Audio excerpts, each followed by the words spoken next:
Samantha, hello and welcome to Human. Thank you so much for joining me today. Thank you so much for having me. I'm super excited. Oh, so many things to talk about. Now, because we've got so much content here and you and I have been chit-chatting about this for quite a long time, I'm going to start by saying that you are probably one of the most positive and energetic people I've met, definitely this year, if not in a long time. And I'm going to jump right in because I want you to tell me how you stay so positive, because your CV is stellar. And not only are you a mum of four and a property lawyer, but there's all sorts of other things going on. So tell me, how do you keep that sense of positivity? Do you know, I mean, let's not all say it's all the time. I mean, especially my little boy, he's pretty testing, and sometimes, that positivity slips. But I do believe that what you give off is what you receive.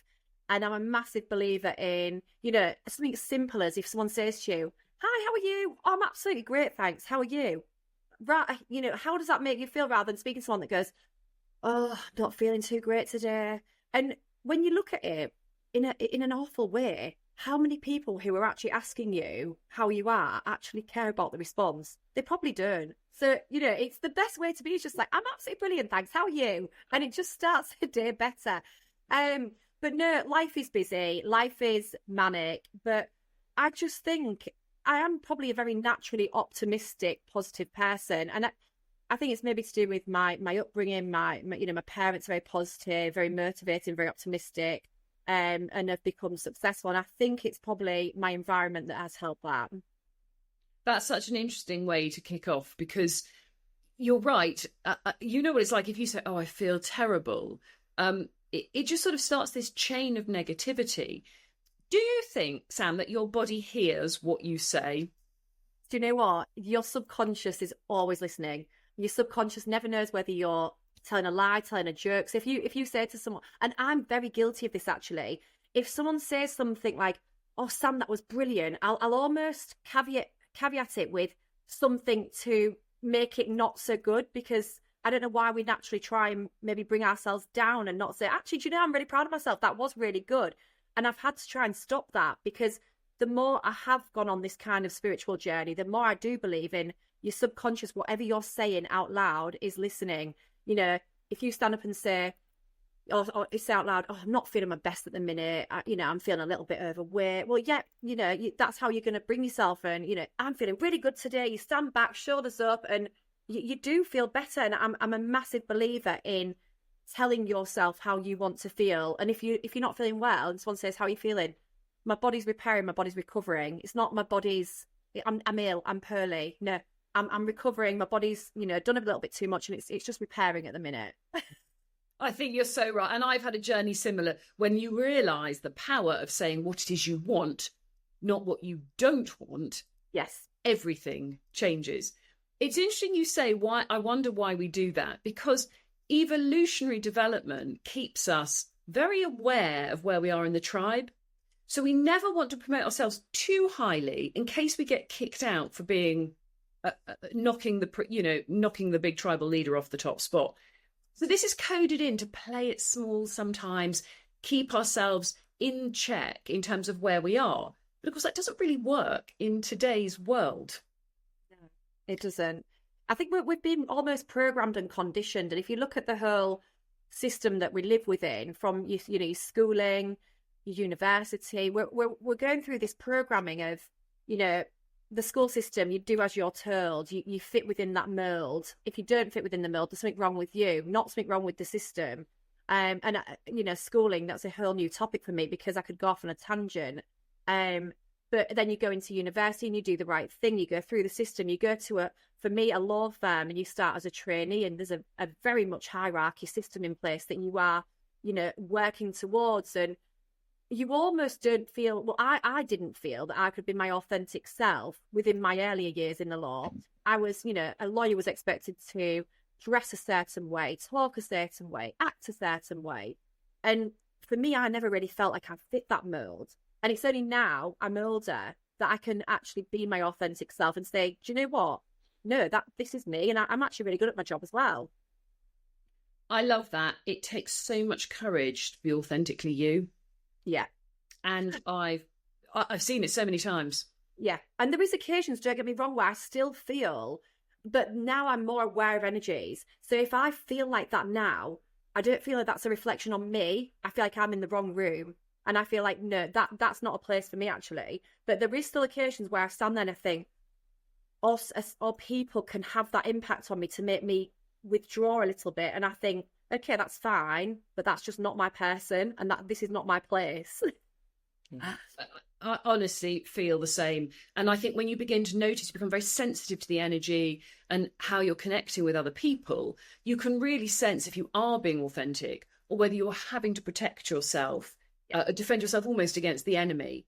And I think that's okay, as long as you know when you're doing it. I'm very lucky that I've got a number of lawyers in my client portfolio, and also a very senior partner who's actually male. And I've told you before, I have a lot of male clients. And we've had a lot of conversations about what we've called embracing your inner weirdo. And we've really battled with it because he said, at work, this is not appropriate. Yeah. Well, if I send that question back to you, Sam, is it appropriate in a law firm? And what happens? Why isn't it appropriate? But no, it actually isn't appropriate. But why isn't it? Like, no, in a traditional firm, I still think it's quite a old-fashioned industry. And I think that it still is very stereotypical and as expected of a law firm. And so, no, weirdos and differences are don't tend to be, acceptable, or you've got to fit the mold. You've got to be seen and to be heard doing the correct things. So no, it's not acceptable, I suppose, in a traditional firm, but I'm really, really lucky where I am. And that's where I feel like my authentic self, because I've been able to join, it's called Gonna Cook, and it's a consultancy whereby every lawyer is self-employed. You go in on contract with Gonna Cook, you access their IT, their compliance, their marketing. So you've got that whole system in place, but you're actually self-employed and you can actually go and do your own work and be you. And when I step inside that environment and see that network, I can see that everyone has just got that little bit extra, or that little bit that's different, that maybe all those people maybe didn't feel like they quite fit the mold, but here everyone can relax and be happy. And I said, when I first joined, to walk into a room of lawyers that are actually happy was unheard of. Yeah, I mean, I'm absolutely blown away by the model. Obviously, I've spoken to a number of people that work at Gunnar Cook, and in terms of being progressive, high growth and high performing, I mean, it really is totally countercultural in terms of the setup, the way that the founders have built the business. And that's what attracted you in the first place, with your high energy values and capacities. Tell me more about that for you. Yeah, so I had a different journey. So I was in the law for a number of years, and then I actually set up a business on the side. That business grew quicker than we ever imagined, and I made the decision to leave the law. We grew that business over, I think it's 6, 7, maybe 8 years, did really, really well from it. Long story short, COVID hit, hospitality, it wasn't working. We managed to sell out. When I left, I was a bit of a crossroads thinking, what can I do? I spoke to my old work, and my friend said to me, come back to law. And I said, I cannot ever go back to law, ever. And do you know what's really sad? How many other women have left the law and not returned to the law because they felt exactly like I did. But she said to me, no, I'm actually at this firm and it's brilliant. Just have a few comments. She actually invited me to the works Christmas party, and Gunnar Cook said, come along, see what you think. And I went along, and I was in a room where my energy felt aligned. And I thought, do you know what? I actually feel really good about this. Started having the conversations, and it snowballed from there. And it's just brilliant. The setup is the business as a business model, and the co-founders are genuine. I know a lot of firms talk about their ethos and what they stand for, but I question how many people are just putting that as a website, pulling, drawing. Whereas with Gunnar Cook, they actually genuinely care. They genuinely want to help us. They're really, really active about helping the wider communities, charity work. They genuinely want the best for us all. It's just an amazing place. I think it's probably an appropriate time then to talk about how we actually met, because you were enjoying the support the Gunner Cook gives women like us. Tell Yeah. me, tell the story of what happened. Okay, so I'd been invited to a Women in Finance event by an amazing partner at Gonna Cook, Juliet, and she was hosting a great event in at the top of Selfridges in an amazing venue, absolutely incredible. So I got off the train and hot and flustered, and I thought, right, I should go to the toilet, redo my makeup, put my heels on. And I was in the toilet, and then, you walked in, and I was like, and I can't remember how I started. I think I maybe said, because I think I maybe felt a little bit uncomfortable that I was doing my makeup in a toilet. Oh. And I think I'd said to you, oh, are you at the event today? And you said, oh no, what's the event about? And we from that minute we just got chatting. And then you mentioned what you did, and I was like, tell me more. And then I was so intrigued because I'm a huge believer of you're exactly where you're meant to be. The universe brings things to you. And I said to you, there's a reason we're in this toilet and talking. There's been lots of reasons, and it's just absolutely snowballed. I think it's worth mentioning that it wasn't after, several bottles of champagne. I think it was about 10 o'clock in the morning. And obviously we started this chit chat and, oh my gosh, this is a really exciting conversation. Let's swap numbers and away we go. Yeah. And you, like me, are a natural networker. You're a communicator. You connect with people. And we do a lot of work in sophrology about values and capacities. And they are things, I think, if we cut you and I through the middle, there they would be. We love people. And we love those sorts of opportunities. And that is really plays to the strengths of the organisation that you've joined. Yeah, 100%.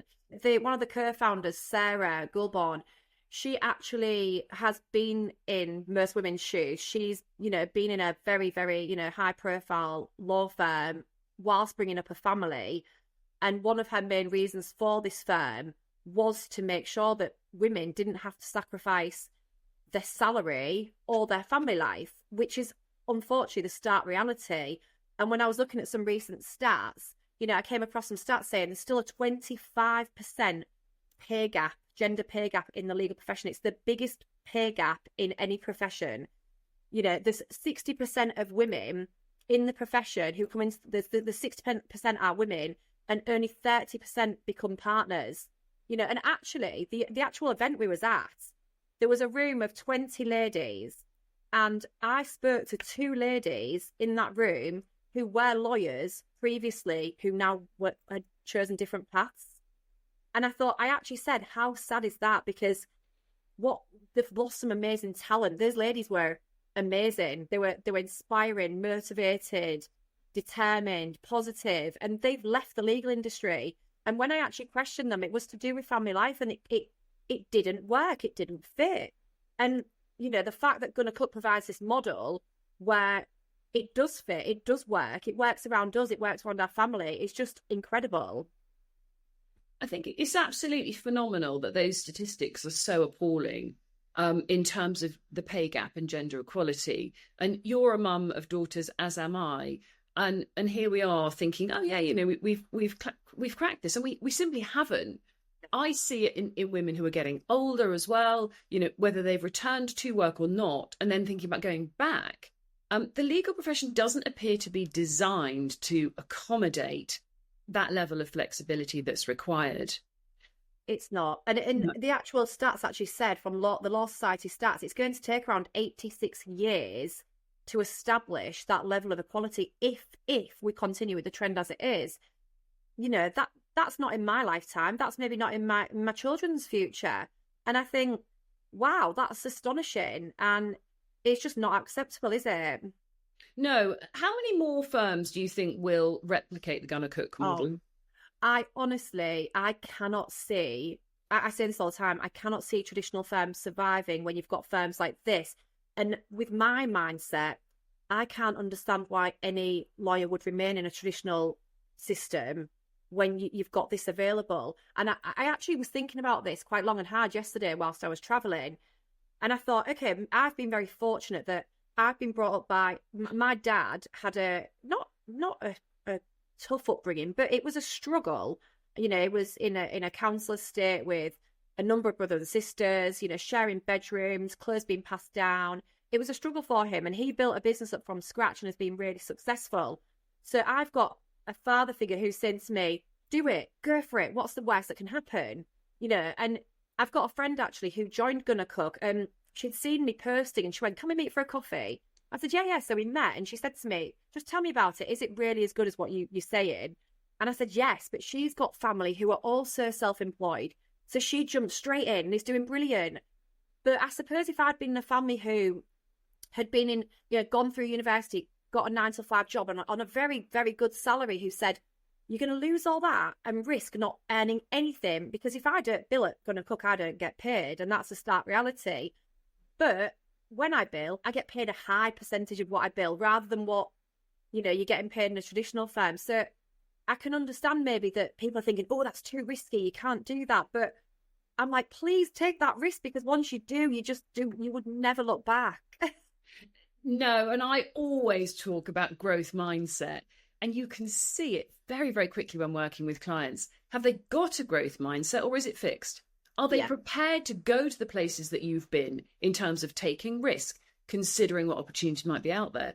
Or are they happy and comfortable, so they say, in an environment where they're on the payroll, they know that they can predict what's coming in, and they understand that there is a payoff for that. And the payoff for me, I mean, it wouldn't suit you and I. It wouldn't, and it's not just the financial gains that I get from Gonna Cook, which are I could not have achieved financially at my level of qualification. I could not have accessed what I am earning now. It just doesn't happen because you're on this traditional hierarchy of pay scales. So it's not just the financial incentives for me. I'm a very busy mum. I've got 4 children who all do all sorts of outside activities. I don't want to miss a school play. I don't want to miss sports day. I want to be there for everything. I want to do every school run. I love walking to school with the kids in the morning. And I just am not prepared to make those sacrifices. And I see people going, oh, I can't make that. Or can you help me on this school run because I'm at work? And I think, gosh, I'm so grateful that I'm in the position I am. I think it's just an amazing way to be operating, and it's a fascinating model, because obviously I've gone and had a number of conversations with people who have got a bit of a fixed mindset about how a law firm should and shouldn't operate. Tell me more about some of that controversy, because I know that you've also received some of those sort of odd questions where you think, well, maybe these aren't the right people. Yeah, I mean, I think a lot of people are very skeptical about the model I'm in, and especially locally. But I also think that, where I'm from, I think we've probably got a long way to, enhance this growth mindset and this almost spirituality and manifestation and affirmations and attraction. But yeah, I'm more than aware of local comments of people, I'm Gonna Cook, it's just your bedroom lawyers, or maybe it's somewhere you go to when you're retiring and you want to, simmer down the work, or it's for those people that, can't make it in the traditional system, or whatever it may be. And I think there's a lot of negativity that I found locally around that. And do you know what? I am really aware that there is people a lot more qualified than me and a lot more experienced than me, earning a lot less than me, having a lot less flexibility than me, driving to work in the morning, sitting in an office 9 till whatever a silly hour, Monday to Friday, but that's their choice, and that's absolutely fine. But I sometimes think that those comments and I don't like to speak negatively about things, but I think that negativity comes from a place of insecurity, and I think when they maybe sit back and reflect on themselves, they maybe think, gosh, it's quite frustrating when I see her doing this, and the financial incentive, when they're actually slaving away within a system whereby it's going to keep you under that threshold, because ultimately it's a business, and that's how traditional law firms are run. Yeah, it's fascinating you talk about that, because I think when you begin to see that negativity or criticism, which actually isn't criticism, it's a reflection of somebody's own thinking, which has nothing to do with you, you can actually use that to almost fuel your own motivation, because you become aware of the fact that you've taken personal agency and choice. And yeah, and it is still hard though, because I when I first joined Gonna Cook, I had huge imposter syndrome. Huge. I'd gone from being really comfortable and confident as a director of my own business, doing really well, to going to a place where it brought back a lot of emotions from, my earlier days in my career, which I don't, they're not the most pleasant of, memories. And also that insecurity of, do I know what I'm doing? Am I qualified enough to do this? And in my head, I was thinking, gosh, they're going to be saying, look, she's not been in the law for this long and she's gone back and she's on her own. And I had to fight and battle with those feelings and think, do you know what? No, I'm coming here because I'm experienced in business.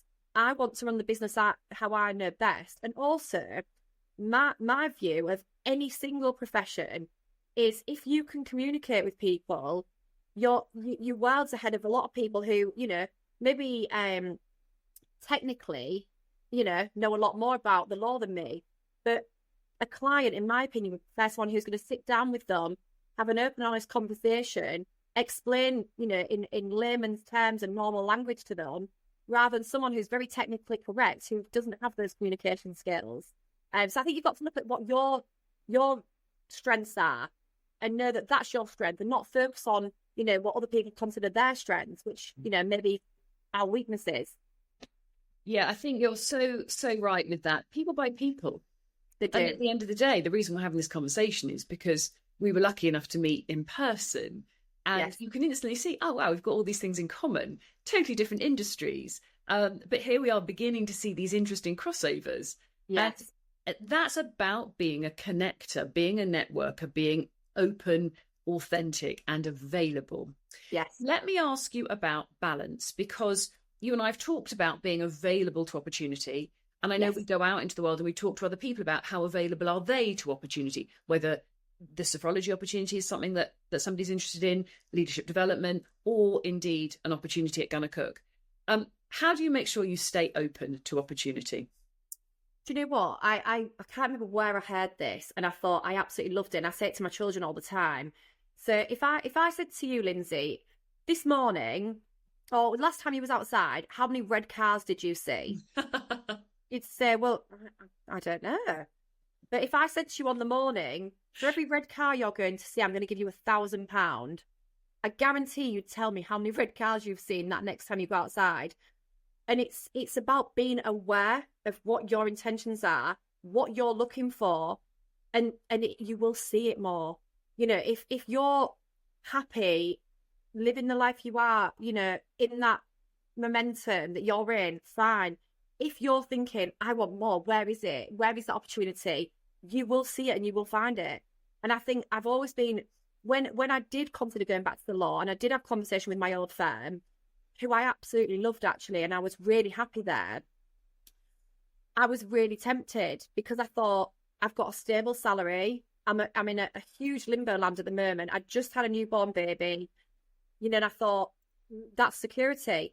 But then when I stood back and reflected, I thought, no, I know I can do more. I know that I can achieve more. This is not aligned with my bigger purpose. And I didn't know what that was and what that looks like, but I knew that wasn't right. And I think, but then it comes to you. And I just massively believe in opening your eyes to what you want. First of all, establishing what you want and then opening your eyes to it. If you're not happy or there's something niggling away at you, there is a different way. You've just got to be open and aware of it. I love that red car analogy because, of course, when we speak out what we do want, our energy moves towards that. And whether you're, talking from a spiritual perspective or whether you're actually using the principles of quantum physics proven by very clever people in white coats, and I'm not going to start trying to explain it, but, we know that particle behavior, when we pay attention to particles, they change direction. So when we pay attention, and that's why I'm constantly talking about consciousness, we're really conscious about what we do want. Are our own values and capacities within aligned with that of the organisation we work with? Because if they're not, and you've had that experience, it's very, very hard to progress. It's so hard to progress. And you've also, like, once when you have something bad happen in a day and then it just spirals and escalates, we are then almost attracting that negativity because we're so focused on oh gosh, this has just gone wrong this morning. and then something else goes wrong because we're in that negative state. And I think I try, when something has happened, I try to take a step back and think, this is a good day, this is a positive day, and I try and bring myself around from that, because it continues. So those people that are maybe in that workplace that every day feeling that drain of energy, and they're attracting more of it, so you're in this vicious cycle of feeling drained and drained and drained, and it's just it's horrendous. And until you step out of that and know there's a different way, you're just stuck in that vicious cycle. Yeah, absolutely. You are stuck, and it sort of goes round and round in circles. And when I say to clients, what is it you actually want? Sometimes it's very difficult to articulate. Yeah. They can articulate what they could change. Oh, well, I could leave my job, I could do this, I could do that. But when I say, how do you actually want to feel? Yes. Let's talk about how we want to feel, and then we can make a plan. But we don't start making plans without having done that work, the inner work first. Yeah. And I think for busy women and corporate men, those are very challenging conversations. Really challenging, because it's also, I do think it's the programming and the conditioning we've had. And it's very hard, because as a typical corporate person or a solicitor, you have gone through that very traditional program. And to step away of years and years of conditioning to accept that there's a different way to feel and to act and to receive, it's very different. And I think I'm really grateful for the challenges I've been through, with my business I loved, and COVID was absolutely horrendous.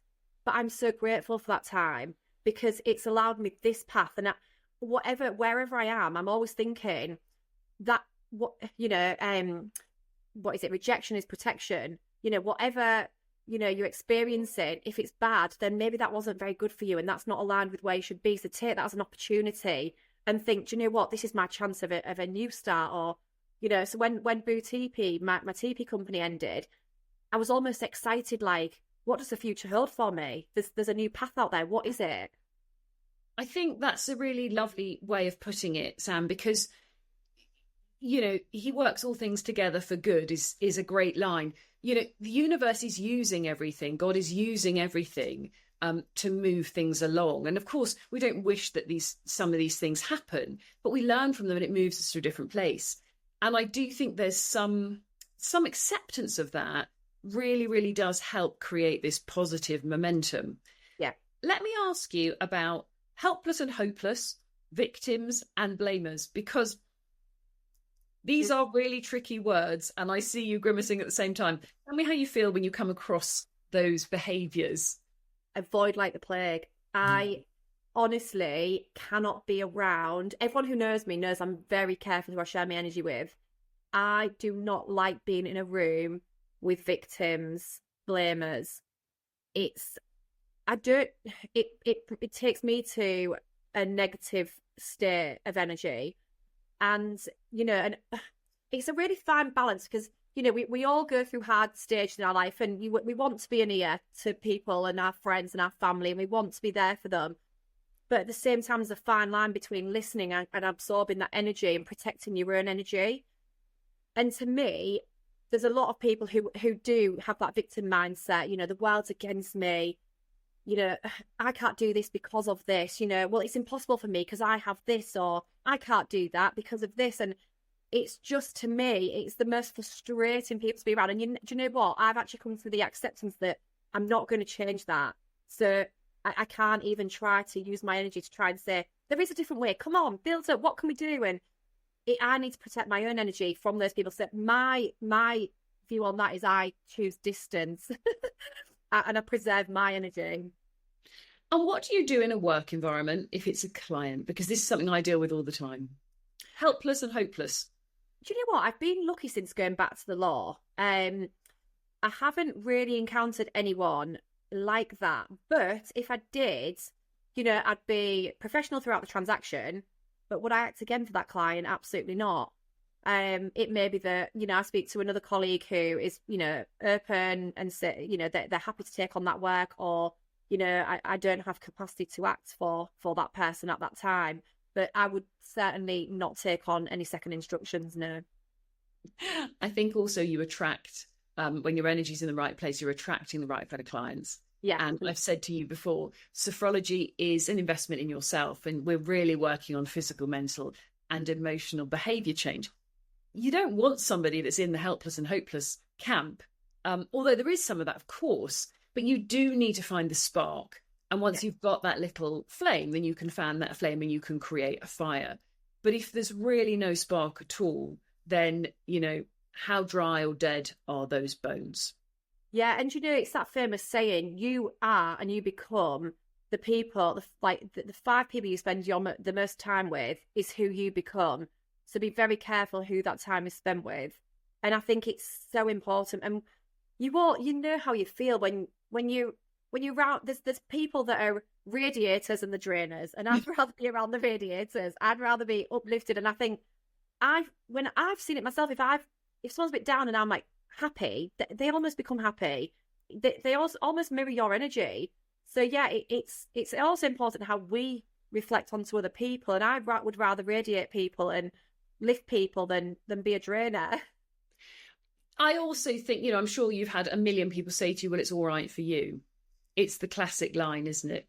Yeah. Well, it's all right for you. And I hear it all the time, and I think, oh, that's my cue to go, yeah, life is great, because I'm very grateful for what I've got. And I know you are as well. Beautiful children, you've worked hard.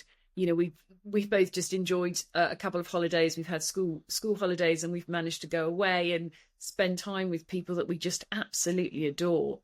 And I'm so grateful for that. And I think gratitude goes a long way. And I always try, and also I don't know, I read so much, but I read about gratitude is great attitude. And I think that actually sums it up. Like, gratitude, it's a great attitude to everything, and I do try, and I wake in the morning and I think, I am so grateful for my family. I'm so grateful for my friends. I'm so grateful for the job I have. I'm so grateful for the financial position I'm in at the minute. I'm grateful, and now I'm manifesting. I want to maintain and expand on this. I want to maintain and expand on this, because I'm very, very, very content in the position I'm in right now. I'm more than content. I'm just super grateful for the life I live. And do you know what else? The local team of people I work with as well. It's such an amazing, positive team. But I also think that is consistent with the Gonna Cook model. It's attracting people that aren't happy with that traditional system, aren't being their authentic self, aren't being their happiest self, and they come here and they're happy. And that's the people I'm around now. And I love that.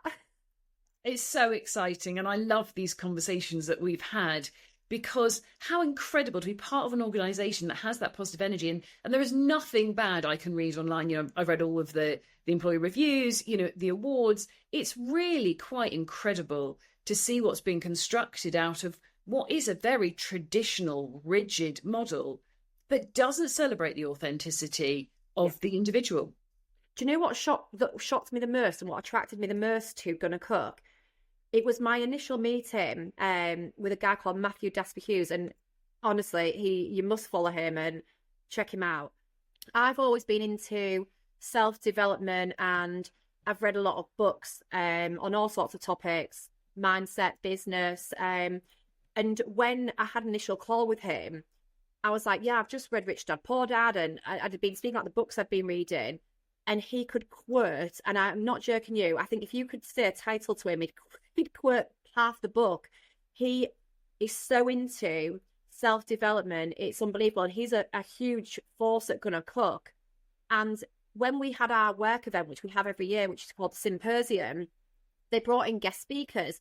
Now, these guest speakers are not partners from top law firms who are telling us the traditional route. These are people who are absolute my life girls. We had Jake Humphreys come and speak to us, and he heavily spoke about optimism and how people who are optimistic outperform pessimists by tenfold.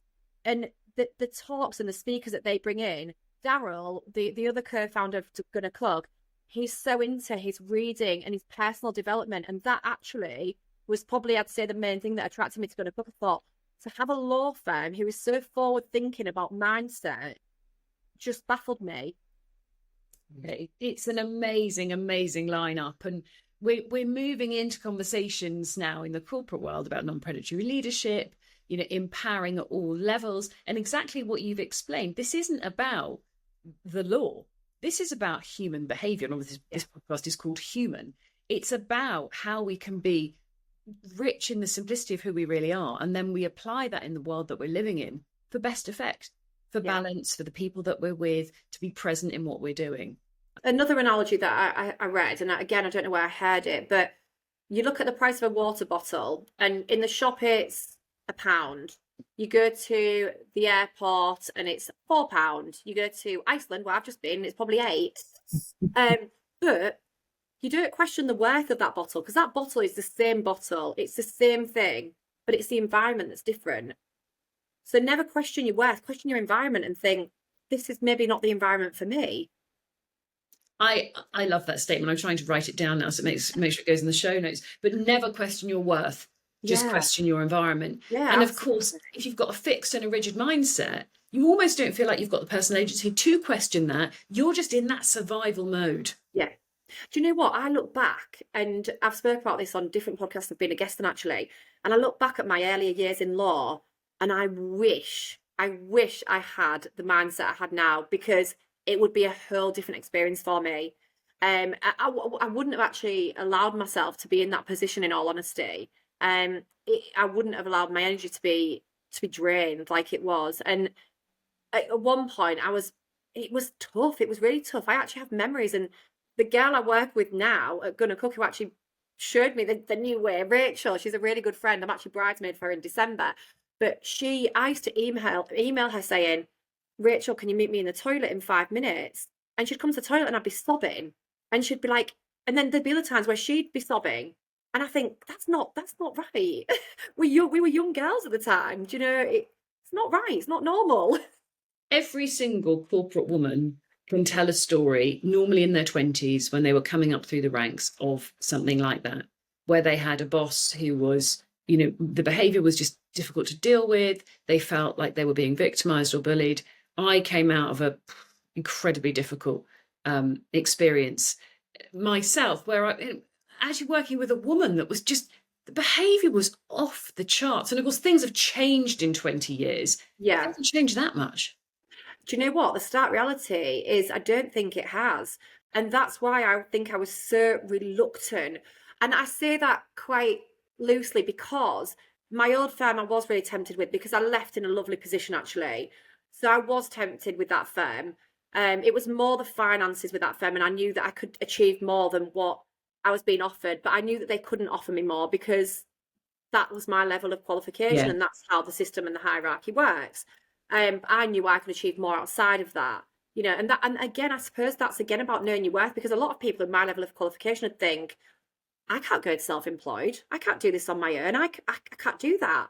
Whereas I thought, I'm going to find a way to do that, because I know what I can achieve there. That's a really, really interesting point that you make about, I want to do this, but I don't know how to do it. The question, you've just used your positive mindset again to say, well, how can I do that? Where is the route?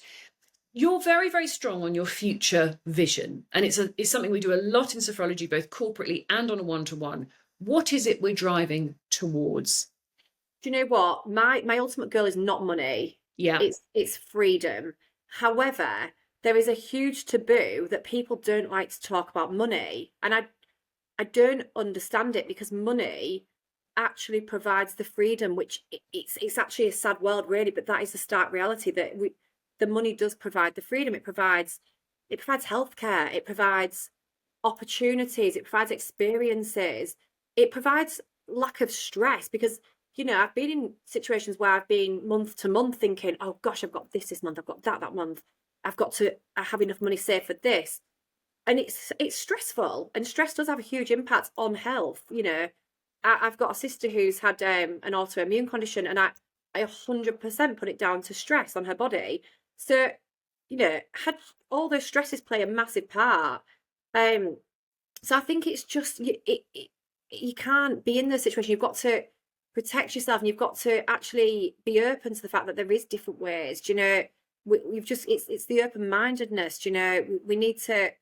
But we don't teach this in schools, and we don't teach this in law firms. There's no one that comes to a law firm and says, let's work on mindset. Let's have a seminar on mindset.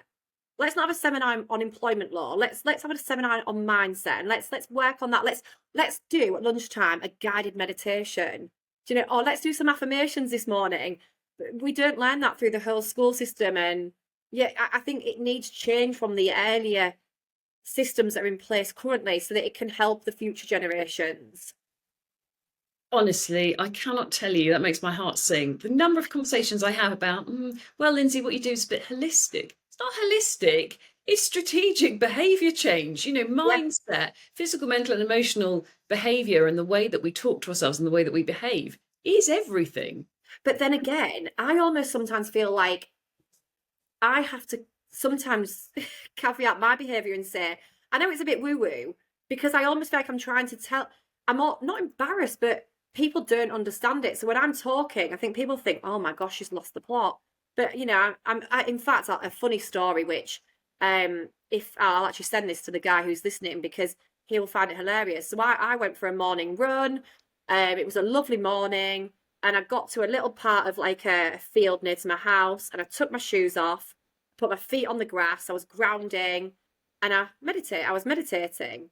Now he has also been on a run, and he runs past me, and I'm sat on a field, no shoes on, like this, and he's like, "Is she okay?" So he gets home, he runs home, and his wife texts me saying, "Are you okay?" Tom said, "I don't know if she's having some kind of breakdown. She's sat in the middle of a field with her shoes off, with her eyes shut. What's she doing?" So I actually wrote back saying, "I'm absolutely fine. I'm grounding and meditating." Well, I mean, I can have a laugh and a joke with them, and they found it hilarious. But that for me was really important. It was calm. It was quiet. I genuinely believe in the power of grounding, which some people don't, but to ground your energies, is amazing. And to just be silent with yourself, it was just incredible. But for other people, they think, gosh, she's lost the plot. I haven't managed to get a Whoop band on you yet, but it's No. coming. And the data that I can then show you when you do that, and you can see on the stress score, you can see your heart rate obviously drops. As soon as you connect with your inner self, we Yeah. dial into that internal spirit. Our bodies know that we're safe, and all of a sudden we become, like you say, grounded. Yeah. We come back to ourselves. We come out of the world, we come out of our heads, and we come back to our bodies where our mind and our body are connected together. And then you can start using your intuition, your wisdom. You're not just using your clever brain or your busy body running. And that's where the power of being human lives. It is. And do you know what? I think we don't access that state. We're all in a state that's above where we're meant to be accessing, and we're not accessing that subconscious. And I don't think people want us to access that, because when you do access that state, there's so many opportunities outside of what you ever thought possible. And I genuinely believe that I do attract things to me. I believe that in that toilet we attracted each other's energy. It was meant to be.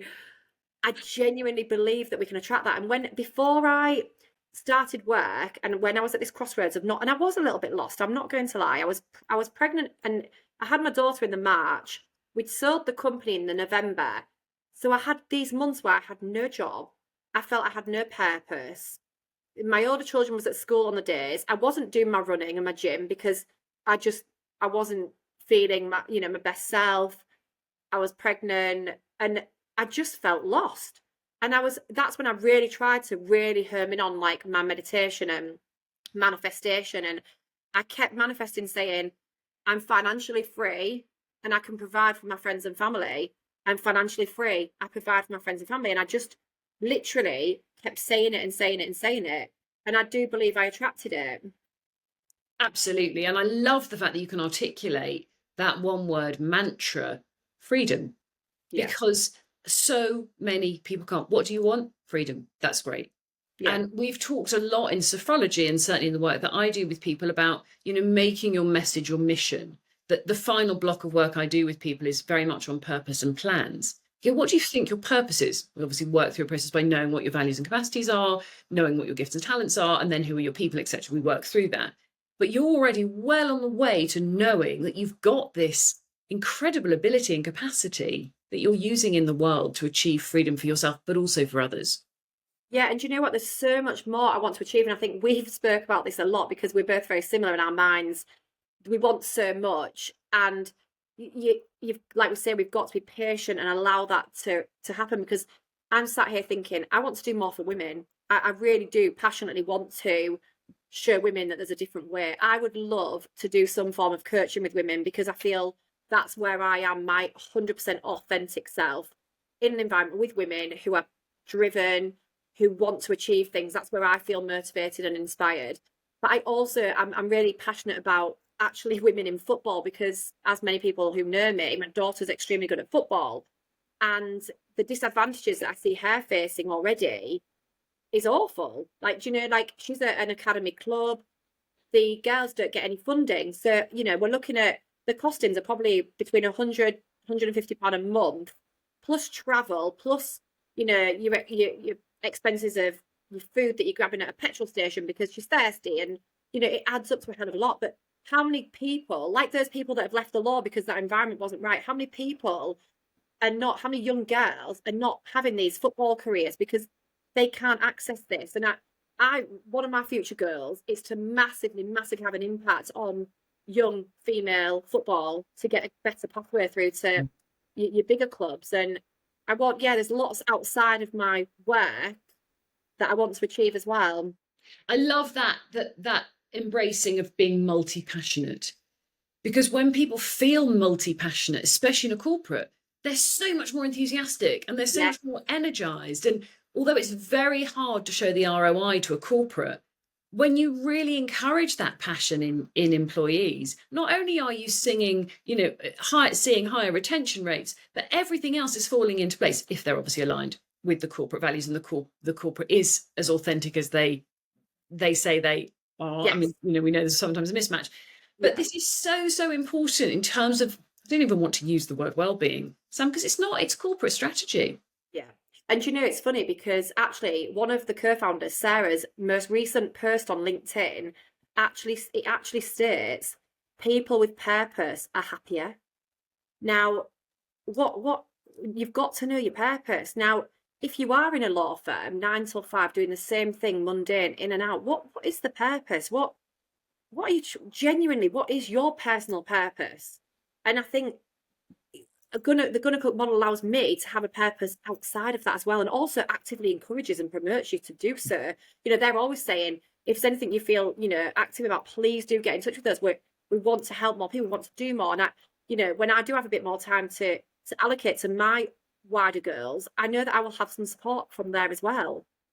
Absolutely. And the purpose piece in sophrology is incredibly complicated because there's another podcast I recorded recently called Numb in the Mouth.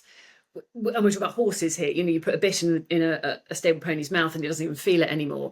Yeah. We become so desensitized, we can't even feel our passions, Yeah. which is what's driving, obviously, this rampant consumption of things that are giving us a kick, whether it's, you know, alcohol, drugs, pornography, Yes. consumerism, etc. Once we can dial back into that, we can then begin to feel our passion and our purpose, and we Yeah. become alive. Yeah. But we just simply can't do that when we've become dead and conditioned, like you say, early on. Difficult situations at work, we become very numb, we become very protective, we've got a very hard shell, the ego is very active. The only way that we can get through that is to pause, like you say, and be still. And you know what? When you speak about that, it's so, to me, logical. But all what I don't understand, which you may have some more information on, why I think everyone needs a coach in life, like for whatever area you're looking at, whatever you're working on. I feel, and I've spent thousands and thousands on coaches. Why are people so reluctant to invest in themselves? Like I struggle to comprehend why people don't want to make that investment in themselves. That's a brilliant question, because I have a lot of male clients and they say, oh, I really like these sessions, but I feel a bit guilty, or it seems a bit sort of self-indulgent. I'm like, is it self-indulgent to eat vegetables? No, it's necessary. Yeah. There's this very strange, is it self-indulgent to drink water? No, it keeps you alive. If you don't pause and reflect and do some of this work, the sophrology work, and Yeah. of course we know it's visualization, meditation, breathing, gentle body movement. You're connecting your mind and body together. If you disconnect your mind and body, you simply can't do anything. Yeah. You're only working on one system, and this is why people get burnout, why they get horrendous situations or symptoms when they get closer to 50, drives rapid inflammation, their gut's not functioning, their brain gut access is broken. I am not a medic, but if we neglect what you and I know to be essential, we are simply functioning on 50% of our power. And the investment in yourself is the best investment you're going to make, because people happily buy a car that's going to devalue, whereas you invest in yourself, it's never going to devalue, it's going to increase in value. It's an asset. We are our best asset. We are. I my one of my business coaches, he always said to me, don't ever invest in depreciating assets ever. Like, and he's cars are depreciating assets. He would never buy a car. He would say lease it, because it's going to depreciate. Yourself is an appreciating asset. We've got to keep investing in ourselves to grow, but people are so reluctant to. And again, I think it probably goes back to this system that we've been a part of, and especially in the corporate world, it's not really the done thing, is it, to have a business coach, a mind coach? It's not really the norm. Well, it's not the norm. I don't think I know anyone in a traditional firm who's probably having any business coaching. Please, someone tell me if I'm incorrect, but there's not many people that have that mindset to open up to it.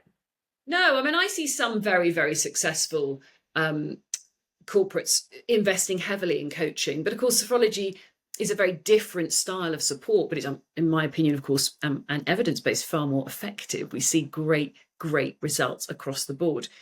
But I think traditionally we're back to this evolutionary model that, well, I'm old, I'm not worth it, I'm on my way out. This is the golden time, that you can actually leverage all of that information and knowledge into wisdom and insight. And you should be working smarter now, not harder. That is my motto. But, I see it, especially with women. Oh, well, I'm over the hill. I'm coming to the end. But these are your golden years. The same with men. When men actually become enlightened in the corporate environment, I mean, they do insane things. Yeah. Because they suddenly have a refreshed sense of energy and purpose. They haven't, we have a lot of people that we talk a lot about marital issues and obviously relationships with teenagers and older children. When they lean in rather than leaning out, that's where all the joy is. 100%.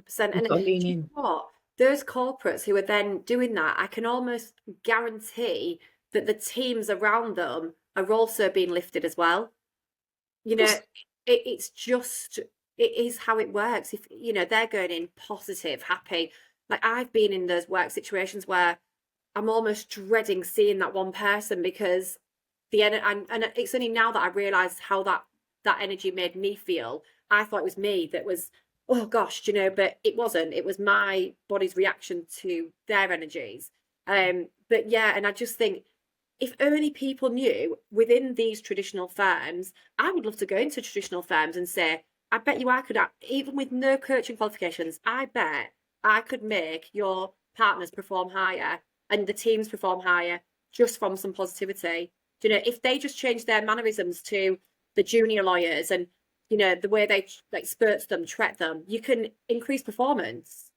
I think you make a wonderful sophrologist, Sam, because that's exactly what we do. And it's so, so powerful, especially in a group setting where we begin to walk people through that process. And you're absolutely right. Investing in yourself, so important. It's so important. There's a million questions I could still ask you, but I'm aware that we could go on for days, and I hope that there's another podcast in us, of course. Oh, I hope so. But in terms of sort of closing comments, what would you say to the male or female who's feeling that they are surviving and not striving and that they are grinding? What advice would you give about looking outside, but coordinating with the inside and really achieving their true desires?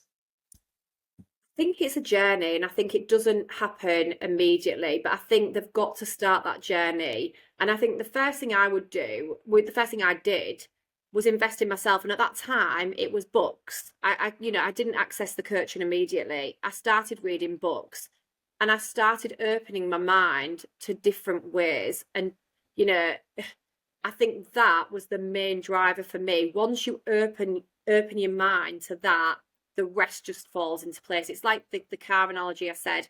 Once you start opening and looking for it, you will see it. You know, if you want to buy, you've decided you want to buy a Porsche, I guarantee you'll see Porsches every time you go out. That it's just how your mind works. And I would say start by personal investment, invest in yourself, read some books, get some coaching. There is other ways out there. You know, I see my frustration is I see, because I'm so passionate about women and law, I see so many women in the law still, and I look and I think, you genuinely would have a better life. I can guarantee it if you stepped away from that system. But people are so tied into titles. I want to be a partner. I want to be an equity partner. I want to be this. What is a title? What's a label? No, I want freedom. That's what you want. You want freedom, not a label. You know, so strive for freedom. There we go. I love it. I love it. And I think the question is always, what do you want? How do you want to feel? And that's where we start every sophrology session, and every journal entry that I make people write over that, normally 90 days. How do you want to feel? And the answer is always, I don't know. So find out, how do you want to feel? There's so much information. I know you're available on LinkedIn. So am I. Any other ways that people can find you if they want to talk to you more? Yeah, I mean, obviously direct through my Gonna Cook work email, on the Gonna Cook website, Samantha Robinson. I specialise in commercial and residential property, but you know, there's got lawyers in every place of the law. So if anyone needs any legal help, you know, please feel free. Personally, LinkedIn. I love chatting, as you know. You know, so anyone who would like to chat, I'd love to. Amazing. And it's been an absolute pleasure to talk to you today. So thank you very, very much. Same to you, Lindsay. Thank you. I've loved it.